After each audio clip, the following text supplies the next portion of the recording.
بسم الله الرحمن الرحيم. عن ابي سعيد رضي الله تعالى عنه قال قال رسول الله صلى الله تعالى عليه وسلم من لم يشكر الناس لم يشكر الله رواہ الترمذی۔ نبی کریم صلی اللہ علیہ وسلم نے ارشاد فرمایا، جو شخص احسان کرنے والے لوگوں کا شکر گزار نہیں ہوتا وہ اللہ کا بھی شکر گزار نہیں ہوتا۔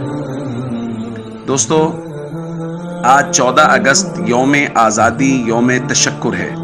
آج کے دن ہم سب کو اللہ کے دربار میں سر بسجود ہو کے شکر ادا کرنا چاہیے کہ اللہ نے ہمیں پاکستان جیسی عظیم نعمت نصیب فرمائی ہے، اور اس کے ساتھ ساتھ ہمیں ان شہداء کا اور ان تمام لوگوں کا شکر گزار ہونا چاہیے جن کی عظیم قربانیوں کی وجہ سے پاکستان جیسی عظیم دولت ہم سب کو نصیب ہوئی ہے۔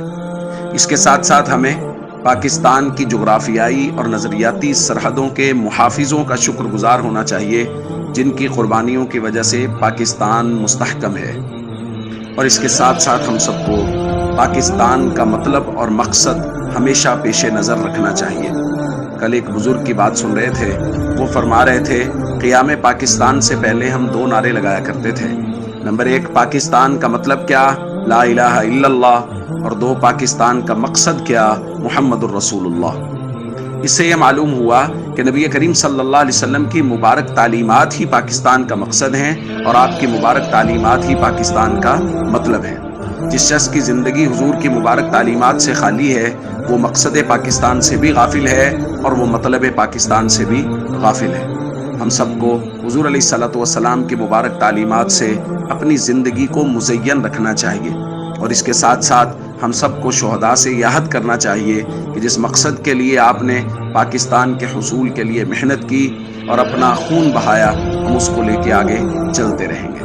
کسی نے کیا خوب کہا ہے، شہید تم سے یہ کہہ رہے ہیں لہو ہمارا بھلا نہ دینا، قسم ہے تم کو اے سرفروشو عدو ہمارا بھلا نہ دینا۔